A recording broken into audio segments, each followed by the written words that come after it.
Hi guys, welcome to doctor APJ Abdul Kalam inspirational YouTube channel. तो आज हम गुरु नानक जी से जुड़ा हुआ एक हिस्सा सुनेंगे।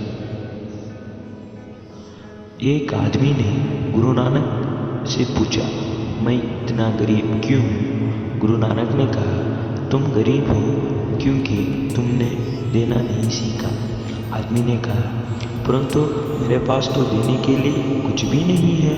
गुरु नानक ने कहा, तुम्हारा चेहरा एक मुस्कान दे सकता है, तुम्हारा मुंह किसी की प्रशंसा कर सकता है, या दूसरे को सुकून पहुंचाने के लिए दो मीठी बोल सकता है।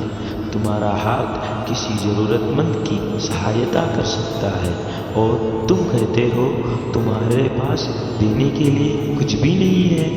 आत्मा की गरीबी है, वास्तविक गरीबी है। पाने का हक उसी को है जो देना जानता है।